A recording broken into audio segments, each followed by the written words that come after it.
You know, Lucius, there's actually another four-letter animal that we commonly use to associate with greatness that you could have transformed into that also happens to relate with a big part of this series considering how much it deals with the underworld and, dark themes. But it's fine.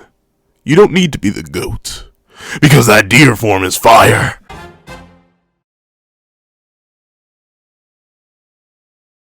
Thank you to our final patrons, Sinners Lancelot, Praise the Sun, Strawbones, and Aaron. Now, before we come to this breakdown of chapter 334 of Black Clover, please and leave your own thoughts on the chapter in the comment section down below. Leave a like and subscribe if you haven't already. Also, make sure you hit that little notification bell so you miss out on any videos that come to the channel. Also, I do have a Patreon down below where you can support for as low as $1 a month and get things like exclusive videos, early content, and more. Now, let's hop into last week's poll. So, last week I ended up asking y'all a very simple question. Did you truly believe Lucius actually put his other self in a pack and lit him up like fireworks? Or, in actuality, did you believe that Lucius was indeed lying and that Julius is alive, deep within him, but unknown? And with an overwhelming, girthy, and juicy 76% of the vote, no. People are very confident that Lucius is in fact capping, and Julius, in all actuality, is still alive somewhere in there, just most likely suppressed by the usage of certain abilities.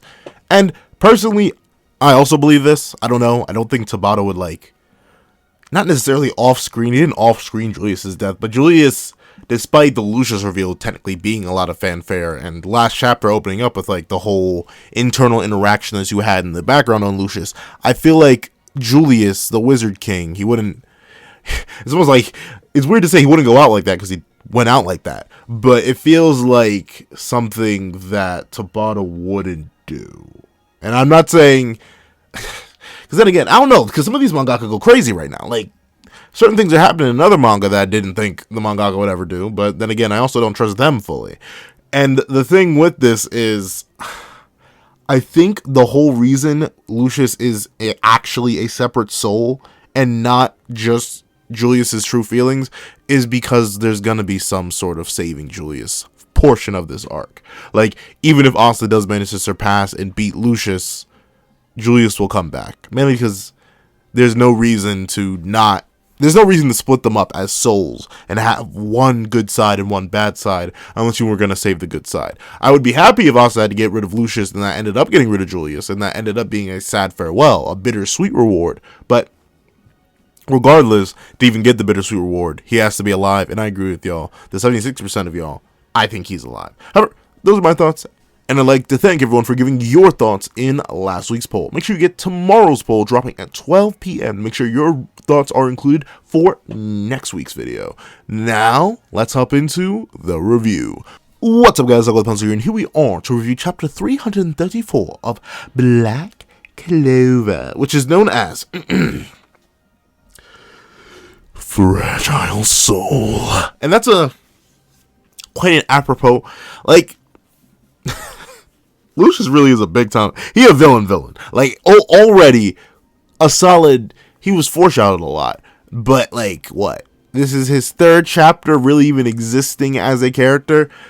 He's making big villain moves. I'm just gonna say that. But let's hop right into the chapter itself. So we open up, and we do get to see that Asta's new form that we see here is a sort of Devil Union light. Nah, I'm kidding. It's not Devil Union light, but the thing with Devil Union is that it's so potent, so girthy, so juicy in terms of raw anti-magical output that when used by Asta, it is great. It cancels out all magic around it, and it's obviously a massive amp, but with great power comes great time limits, because he can only use it for 5 minutes, which is a big weakness of Devil Union that I thought he would just generally overcome with time. But apparently that isn't the case. He cannot maintain a true proper Devil Union, a full power one, or maybe hypothetically a full power one. A full power one, really, with any more efficiency than he can do a year ago at the end of the Spade Kingdom Invasion arc. He hasn't gotten any better at that. However, it seems like that's just a hard and fast rule of DU rather than being an Asta limitation.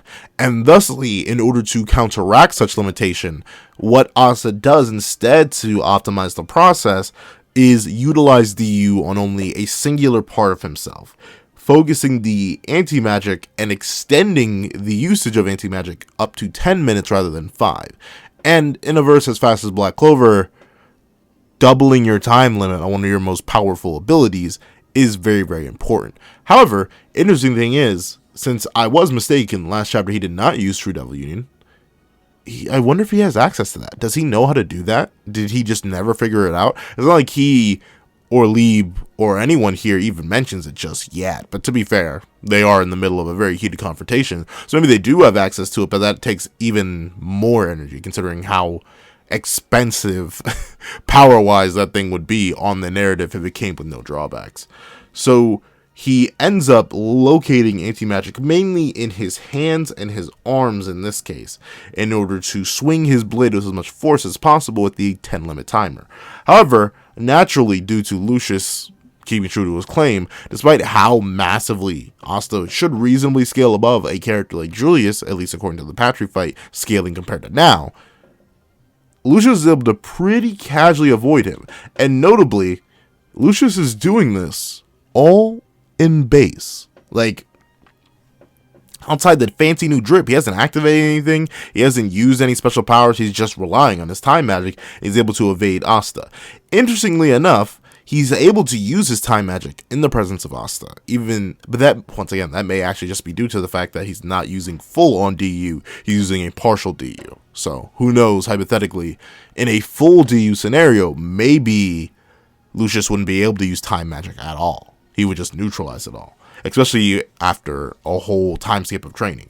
And we do get to see that as Asta's charging into battle to valiantly take on the mighty Lucius, he's like, Sister Lily, you may have said no to me, but you're lucky I still like you.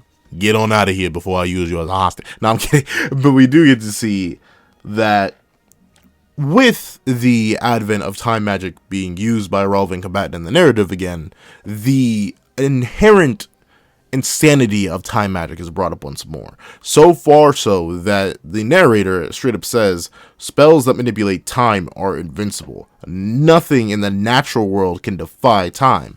However, a being or a creature of an unnatural flaw, if you will, could go against the natures of the natural world and fight back against even invincible magic. And we see that anti-magic is essentially the natural enemy of invincible magic. And, like, to be fair, anti-magic is the enemy of all magic. It doesn't matter if it's invincible magic or magic that helps you brush your hair. Like, if anti-magic is in the area, you probably ain't doing too well. Though it is very interesting to see how Asta is utilizing anti-magic in a much more, like, it's almost like infectious here in comparison to where he would just kind of just like throw it around and be like, here, catch this. Meanwhile, a lot of the anti-magic effects here, they seem to be like spilling out like waves and waves of miasma and pools of dark energy rather than the somewhat concentrated slashes he can do at times. I like it. It's a very cool effect, and it goes on the whole like flaw, mistake, improper thing in nature. Like, it really feeds on those themes of, hey, wait a minute, something here ain't right. And I think it's in the best way possible. And we do get to see that Asta, realizing the danger that everyone's now in, considering he's fighting an evil version of the Wizard King and how much power he may have to use to take him down. He's like, yo, everybody, it's time for you to get going. But, however, he realizes a little bit too late that he should not be taking his eyes off of Lucius, of all people, who immediately busses behind him and reaches out. And notably, unlike before, he actually does manage to make contact.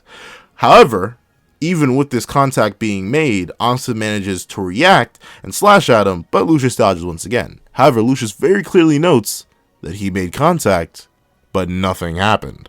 Meaning that even on an internal level, down to hypothetically what's soon to be revealed, his very soul, anti-magic is infused within him. And hypothetically, you could argue maybe it's simply the outer coating, right? Like, maybe Asta's soul could hypothetically be vulnerable to anti-magic, but due to the fact that he's in this pseudo-DU and he's having anti-magic course through his body, he could possibly and maybe be left in a situation where he's immune on an outer level, but if Julius were to ever break past that outer level, like hypothetically break his chest open and try to manipulate his soul, then it would work. Or hypothetically would just work on a based Asta. Like, if Asta just had no anti-magic, it would likely work just fine, even though he lacks magic at all.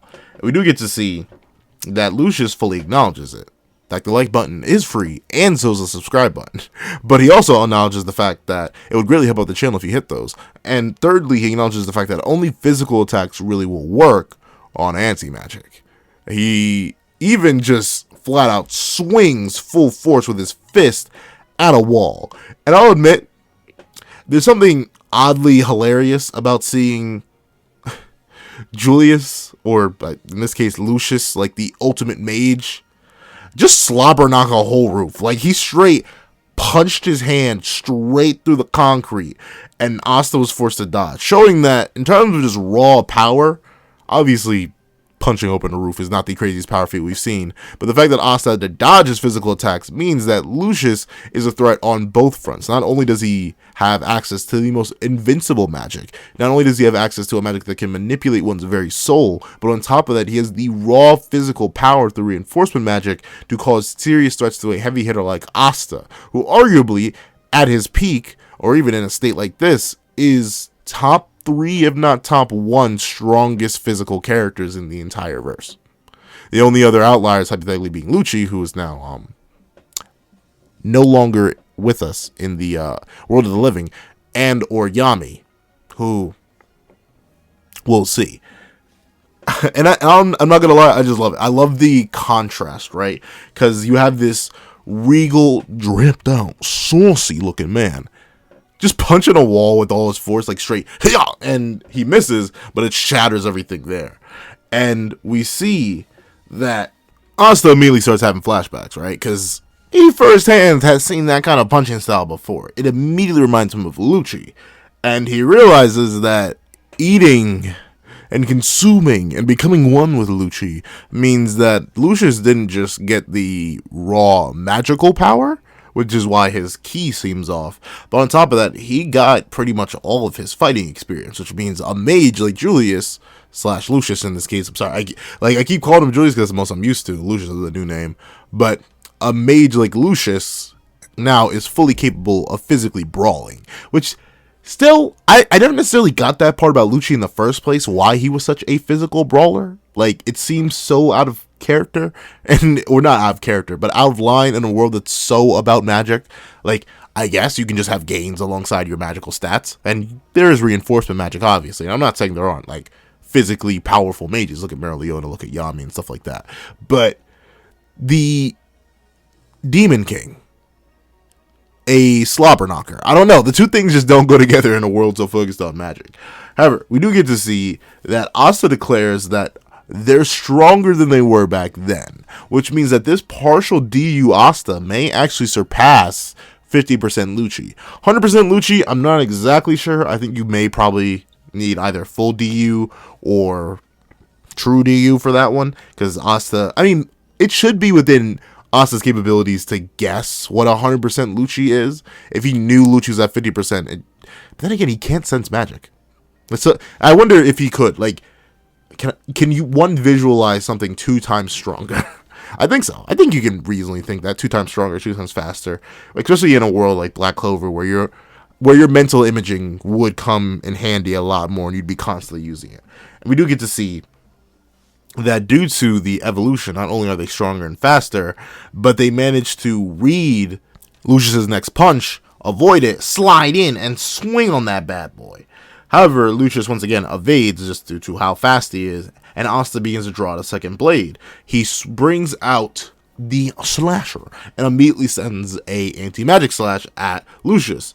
However, as Lucius goes to use magic to escape again, he immediately pulls out the blade that cancels any magic, so he can stop Lucius in his tracks. And then he immediately pulls up on him with another, and I love this. It almost feels like a fighting game.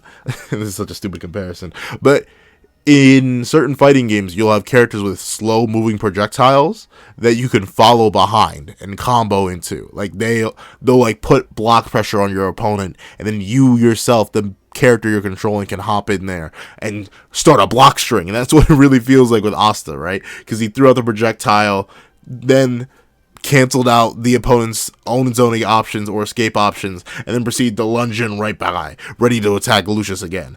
And I like that. It's like, it's not necessarily the most crazy thing out there, but multi-layered planning, especially from a character like Asta, who for the most part people would write off as like a brute force fighter who wouldn't think to like stack or multi-layer his stuff. I like stuff like this because it shows how kind of insane in the membrane Asta is on a battle IQ level. Like, okay, I know if I do this sequence into that sequence into this sequence, I got it. This is mine. However, in this case, he's just up against the wrong one. And we see that the wrong one is like, yo, hold on a second. Golly, J. Willikers. You know, I didn't want to believe it. But of course, what did I really expect? Asta, you really are that guy.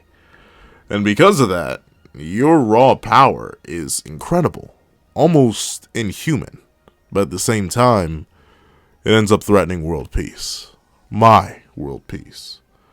And as long as I live, I will not let you take it away from me. And I love the implications here, right? Like, in this moment, Asta was literally right on top of Julius. He had canceled out all magic. But Julius's raw power, due to all of the contracts, deals, and consumptions he's performed, allowed him to transcend right before Asta's very eyes, entering a devil union of his own. However, with that being the case, Lucius begins to explain something. While I was born to a family of devil hosts, I learned that magic can purify a demon's power and grant sacred power to humans. And the interesting thing is we don't really get to see his DU here. Not even an ounce of it. We get one hint of what it looks like. We get the shadowy silhouette of it and him striking the eyes in pose. But that's about all we get, as we see he uses the power to purify himself. And notably, he talks of sacred power. And we see that humanity's true form is unbelievably saucy. Like, golly gee willikers. He has the massive antlers of... It was so weird. I'll admit, I did see spoilers for this. And I saw someone mentioning how this was foreshadowed with Julius's old... I was about to call him the guild. His old squad known as the Grey Reindeer. But that's really, really cool. And it's interesting how he says humanity's true form is one with sacred power. Now, notably, he could just be capping. This could just be him referring to what he wants humanity's true form to be. A sacred sort of power here. But with that being the case, when he says sacred, well, homie means sacred. To the point where in his silhouette shot of his original Devil Union, you see, admittedly, devil wings, like demon wings. They're sharp, they're discombobulated, they're disconnected. However, once he, I guess, completes the purification process, the four measly wings that we see in that background image are replaced with 6 shining wings and almost a heavenly aura around him. So, hypothetically, I'm kind of leaping around everywhere, but a big thing in Black Clover on the theory side, and even I know this, and I caught up recently, is the idea that, okay, we have the underworld, we have humans, so shouldn't there be some sort of heaven? Some sort of afterlife? Some sort of thing that we could compare to where we'd have humans, devils, or demons, or whatever you want to call them, and angels. So it's interesting that Lucius refers to this purified version of... This is so weird. He refers to the purified version of Devil Union as sacred power. And sacred in this case, typically when you think sacred, you think of holy power. And holy power typically leads to angels, or in like a 7 Deadly Sins case, goddesses. And it's not too crazy considering what Julius's form appears to be, with the heavenly halos. In fact, he's literally stacked up with 2 halos right on top of each other, likely representing his dual-souled nature, the beautiful clock forming around him, and the multiple angel wings in the background. It's complicated, yet it all ties into that angelic, holy, sacred motif. All of that ties in there. And it's very, very interesting to see. It makes me wonder about how he learned this. Like, he's the original to do this, I'm supposing. Like, he is the one who said the like button was free, and so it's the subscribe button. How would greatly help out the channel. I would greatly appreciate it. It only takes a second of your time, and I'd love it. But on top of that, he's the first person to kind of access this, right? And what magic is he using to purify? Like, notably, he says, I learned magic that can purify devil power. Purify, and that makes me wonder, what does that mean about the underworld? Because purification of devil's power implies that devils were once pure, but got corrupted. So, are we doing the whole, like, fallen angel thing again? Or not again, but are we doing the whole fallen angel thing where devils were once angels, but they got corrupted, fell down, and that's how they ended up in the underworld, ruled by Lucius? I've kind of fused Lucius and Lucius's name together. But, and once one learns the ability to purify that, like, I'm just wondering what the purification process is here. And I wonder, does this have to do anything with the other brothers' magics? Or the other siblings' magics? The other Dark Triad magic? Because with that being the case, he just does this casually, like he's done it a million times before. How? I don't know. We never saw, like, we don't even see the devil he hypothetically merged with to use DU in the first place. Unless this is what Lucci's DU would have looked like if fused with him, which you could argue via the massive curling horns, but once again, those are antler horns and not the horns we're typically associated with Lucci for. So I don't know. This is a very, very interesting revelation. And I wonder, hypothetically, does that mean Asta's going to get some sort of angel form? Because even with what happens at the end of this chapter, I'm pretty sure we all know Black Clover is not ending like that. And with that being the case, if every single demon has access to some sort of purification form like Lucius displays here, does that mean Asta and Leap do? Will that be their next step in evolution? Will true DU really just become like a true union and then they'll purify themselves into this? Or is this purification process just impure in actuality and Lucius is actually just tapping into something that is demonic power, but not actually demonic power? I don't know. So many questions are raised here, but long story short, the design is fire. I love the entire thing about the design. I love all the questions it raises, and yes, it's the thumbnail. But regardless of that, we do get to see that, and once again, the whole angel thing pops up once more, because Asta even straight up notes, what am I looking at? What is this key? It's not human or devil.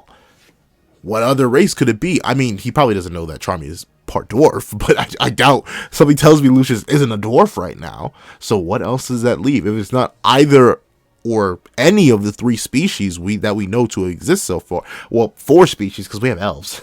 Like, the elves stopped being relevant after the elf arc, so it's kind of easy to forget them. But out of the 4 races we've established so far, Asta has at least interacted with 3 of them, yet his key sensing can't tell if it's devil or human. He doesn't mention elves, so hypothetically Julius could be an elf. But Lucius right now, he doesn't have the pointed ears, so I doubt it. And I doubt he doesn't look quite dwarfy, so I'm assuming this is an angel form. And Asta's own key sensing is even recognizing that. And we see that Asta's like, oh wait, this amp goes crazy. So it has to predict his teleportation. However, we do get to see that there's a multitude of things that happen here. Like, Asta gets straight up perception blitzed, even with his key sensing, to the point where he can't even tell where Julius is. And then I keep calling him Julius. Lucius then reappears with Sister Lily in hand. And all he does is gently touch the side of her head with one finger. And she goes to say his name, but Lucius very quickly cuts her off. My magic is soul magic. I think I called that. I called it soul magic or mind magic. It is soul magic. But it transforms the soul of anyone I touch, which does explain what happened to Dalmatio and why he was able to manipulate Julius so easily. Because I'm assuming Julius is the one who mainly contracted with Rothy and ended up getting access to time magic, but the time magic became a localized part of the body, which is why Lucius has access to it. But Lucius was able to suppress himself and then suppress Julius because of the advent of his own control over soul magic. And he can do it to any soul that he touches. All he needs to do is come in contact with it. And I don't know about my Jujutsu Kaisen fans out there, but Mahito better sue something. Nah, but it is interesting.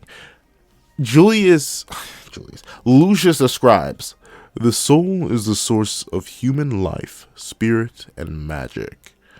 And the thing that's very, very interesting.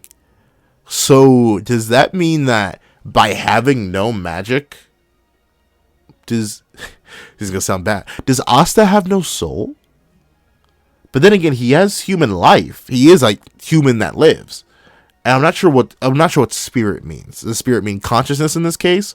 But the interesting thing is magic. Maybe Asta's missing a fundamental part of his soul, and that's why he doesn't have magic.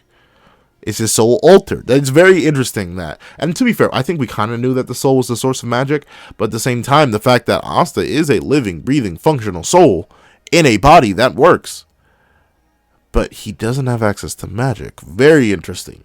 And we do get to see that Asta wants to try and help, but if he were to use anything, even Demon Dweller would cut Sister Lily too, and he doesn't want to do that.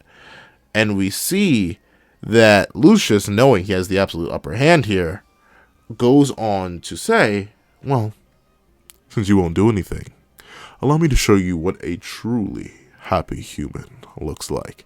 Another thing I do need to note, though, the moment he went to his purification mode, his mark also changed on his forehead. I noticed that just now. He went from having the dark mark on his forehead to a white mark. Ironically enough, the only thing on Lucius to actually stay black is his hair. And I guess it's only to not overlap his design with original Julius. I'm assuming if he went under a purification process, everything on him would turn almost this angelic white, but he stays corrupted with black hair and black eyebrows. However, we do get to see that the touch to Sister Lily kind of expedites the process in a very interesting way. So we see her undergo a specific transformation. First, her face blacks out, but then we see all, once again, in the same vein to Lucius, all the black fades from her. Like, all the darkness of her clothes leaves, and her clothes even straight up just transform. And she grows horns, and it's very, very strange. She even gets antlers, just like Lucius. And suddenly, she says, Asta, for the sake of world peace, please die. And then instantly, like, there's not a split second to react before Asta is sliced straight across his torso, like from his right shoulder down to his left hip. He is sliced in half. The only thing, luckily enough, he doesn't get like bisected, but he is bleeding profusely from that area, and he's just in absolute shock. And we see that Lucius just looks upon him and he's like, a fragile soul. What a shame. You'll never beat me that way. Oh well. Goodbye, flaw of the world. And I think my favorite thing is, at first, upon reading it, I didn't notice. But upon looking closer, it wasn't Sister Lily that slashed him. It was Lucius himself. And he salutes Asta with a hand covered in Asta's own blood. Wow.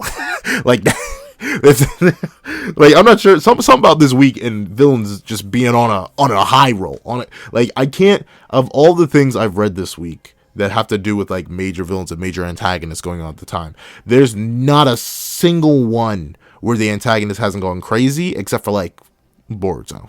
But we'll talk about that another time. That's the only exception. But wow, interesting.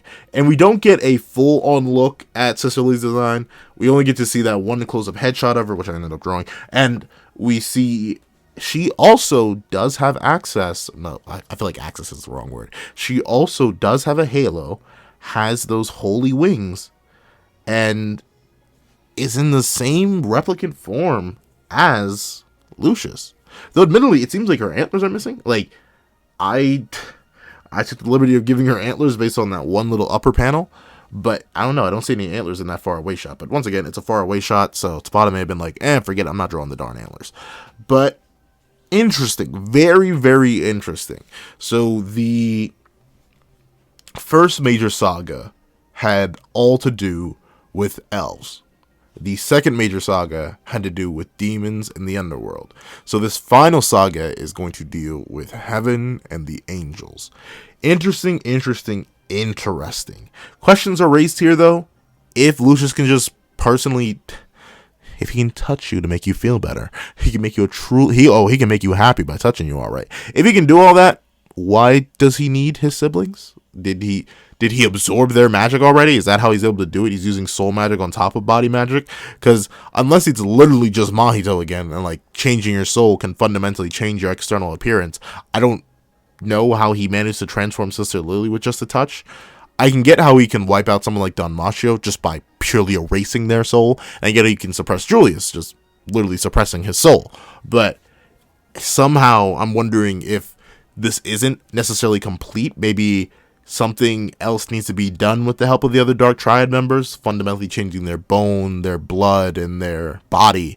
Like, all of those things may need to be manipulated a bit more before they become true, proper humans. But then again, he calls Lily after he transforms her, or before he transforms her, a truly happy human, but maybe not necessarily a true human.